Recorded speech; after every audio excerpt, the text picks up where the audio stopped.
Sri Lanka into commercial hub in Asia. That was the presentation done now. The next one is general assessment of knowledge economy orientation of Sri Lanka. Mr. Perera, Amaratunga and Amarasinghe.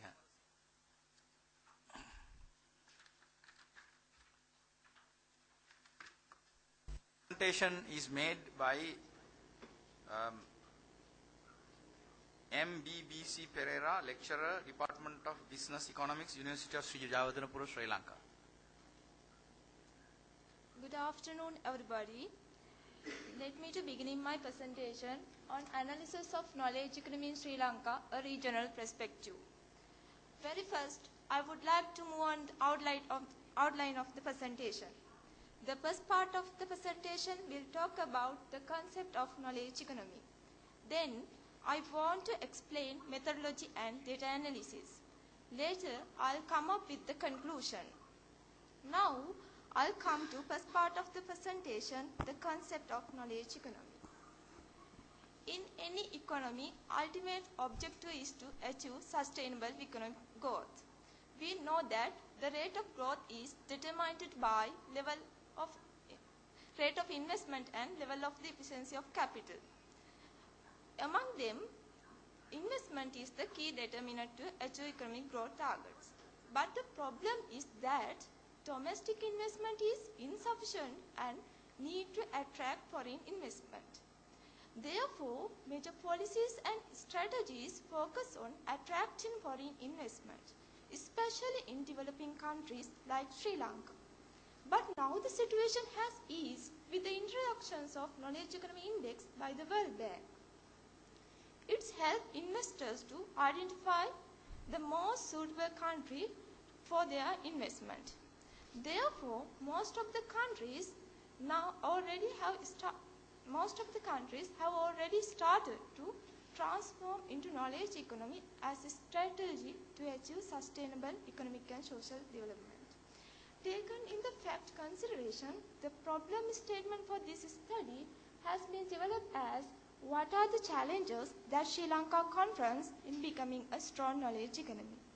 The purpose of this study is to evaluate Sri Lanka's knowledge economy and its transformations process and further seeks to address the challenges that Sri Lanka confronts in becoming a strong knowledge economy. The knowledge economy is the economy which is directly based on the production, distribution and use of knowledge. It is the latest stage of the global economic restructuring process. In the knowledge economy, knowledge is the key factor of production. According to this graph, there is a very strong relationship between knowledge and economic growth. It emphasizes that in 21st century, it is more beneficial to invest in knowledge than other physical inputs. As well as, according to the World Bank frameworks, there are 4 drivers of knowledge economy: human resource, ITC infrastructure, innovation system and business environment. Here, human resource helps to innovate and circulate knowledge, and ITC infrastructure helps to reduce transactions cost and distribute knowledge. Then, effective business environments helps to improve the performance of innovations, and innovation system helps to create national competitiveness. Finally, all these figures together create strong knowledge economy. However, with the imaging of knowledge economy, the traditional economics very well fail to capture fundamental performance of knowledge economy. In order to overcome these problems, World Bank introduced knowledge assessment methodology. Now, I'll come to second part of my presentation, methodology and data analysis. This study adapted benchmarking process which benchmarked Sri Lanka's knowledge economy with its competitive neighboring countries and with several strong knowledge economies under the 4 drivers of knowledge economy. This is the conceptual framework used for this study, and this study completely based on published information of various sources, and these are the source of data collection. And in this benchmarking process, we analyze indices data by comparing year 2000 with and year 2012 with all necessary variables. Now I'll come to the data analysis part. These figures benchmark Sri Lanka's knowledge economy position in, with other countries in the group. According to that Pakistan and China has improved its knowledge economy index by 14.1% and 15.56%. At the same time, Sri Lanka, Nepal, Bangladesh, India, Korea, Malaysia and Singapore has become weakening in development of knowledge economy in the year 2012 compared to year 2000. Even though Sri Lanka's knowledge economy positions has decreased by 15.58%, Sri Lanka still appears as the best performing country in South Asian region. It indicates that Sri Lanka is the most suitable marketplace for foreign investors to invest in South Asian region. Then I move to next slide.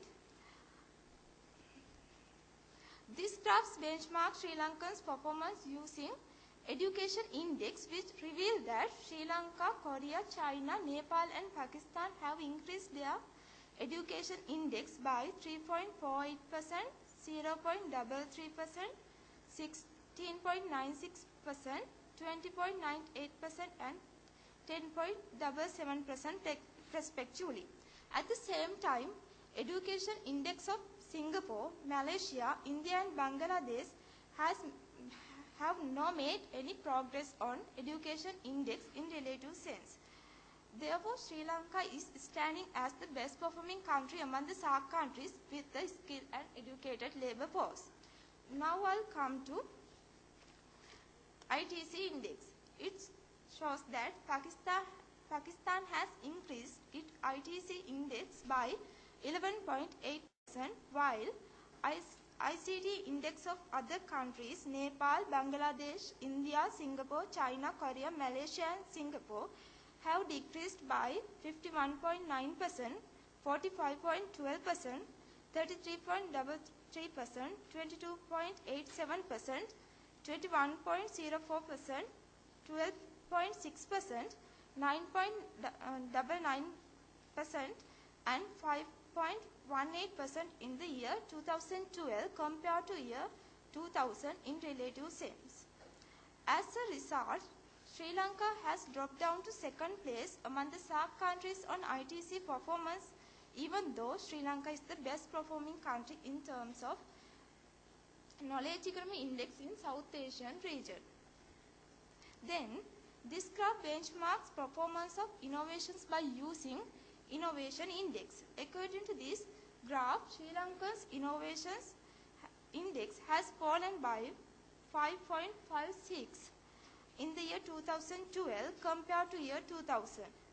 But China, Pakistan, India, Nepal, Bangladesh, Malaysia, Korea and Singapore have increased their innovation index by 37.7%, 23.48%, 17.49%, 10.44%, 9.74%, 4.39%, 2.56% respectively. It shows that India is the best performing country and Sri Lanka appears as the best performing country among the SAARC countries in terms of innovation. Other SAARC countries stand behind Sri Lanka even though they have shown improvement in relative sense. Now I'll come to business environment. According to this graph, Sri Lanka is the best performing country among SAARC countries even though its economic index has decreased by 30% in the year 2000 compared to year 2000 in relative sense, and other countries In the group, Pakistan, India, Nepal and Bangladesh stand behind Sri Lanka. However, all these countries are very weak in maintaining business environment when it is benchmarked with selected Asian Pacific countries.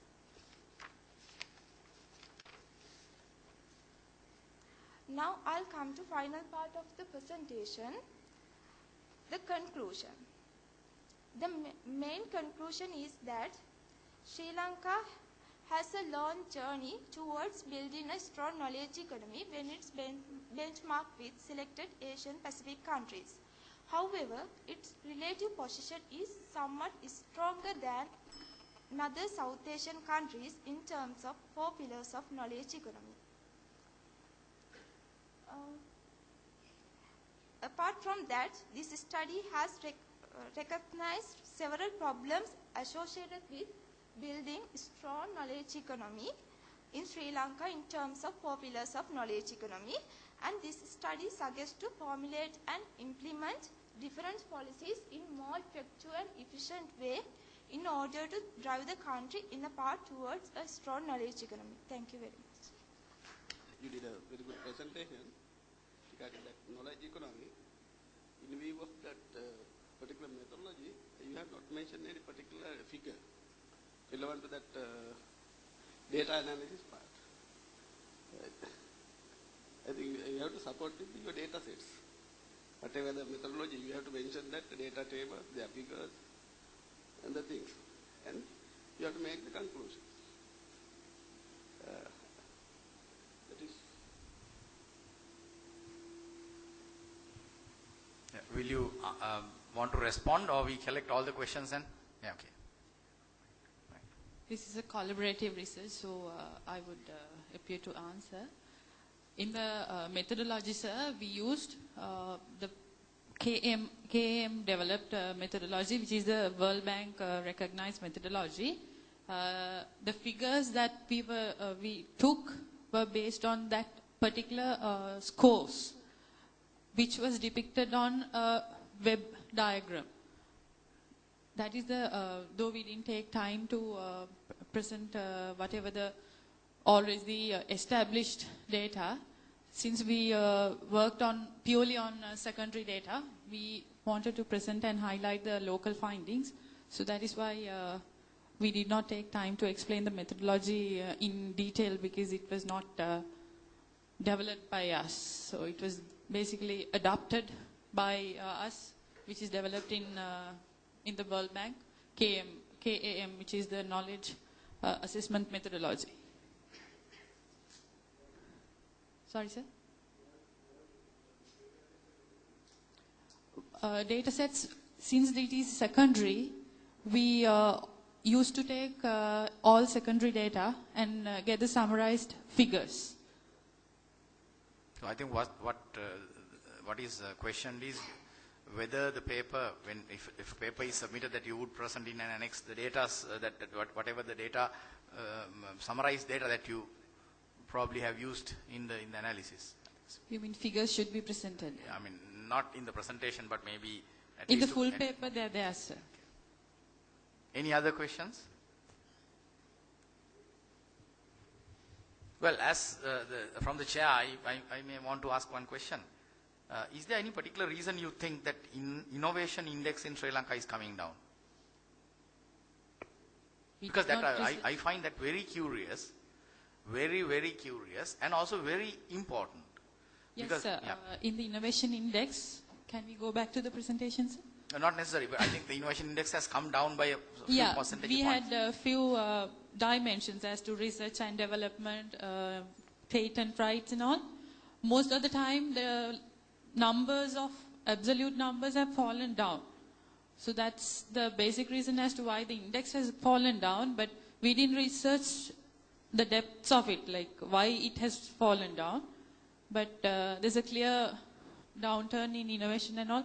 In our full paper, we have proposed that we should look very seriously into research and development expenses and all, and the institutional support that we need to innovate. Though the presentation is looking very nice and the Sri Lanka is good and all, in the detailed analysis, there are a lot of pitfalls that we have been the results are good, but the insights are not that nice when you researching. The number of computers that we have per 1,000 people, the number of telephones, everything though they're increasing with the mobile phones usage and all, the usage, the IT literacy and all have declined. I don't know as to why. We might have new research cues to go forward. Well, this is very important because when we are talking about Sri Lanka leapfrogging into the advanced world with the greater development and better competitiveness in the world, if the innovation index is coming down, so I think one of the foundations is being eroded. Innovation is a platform of sustenance in fast development. You don't have to go that far. Even if you read through Amaratunga Munidasa's writings 40, 50 years ago to say that alut dan otanana jatiya loa nonangi hinga kama bariunu tena lagi gaya maragi. He has said how important innovation, invention and new developments in an economy. So maybe it's an important question, though it's not probably relevant to your particular subject or particular research focus. You can form a new research on that. Because it's very important to identify why innovation is coming down. Maybe it is probably not addressable simply by giving computers or ICT facilities or whatever. Maybe even a policy or oriented kind of thing. The entire economy to be driven to kind of local research, development, local initiative. If we are doing our things by ourselves or we are getting the foreigners do our things, like whether we are doing our airports by ourselves, our ports ourselves, our roads ourselves, our railway lines ourselves, maybe these may be market-driven things which are, holding us behind in our inventive capacity. Maybe those things should be questioned. Anyway. Innovation is always, what we understood by our research is like the country is window dressed by showing something. Yeah. Okay. Thank you. All right. After that presentation, let's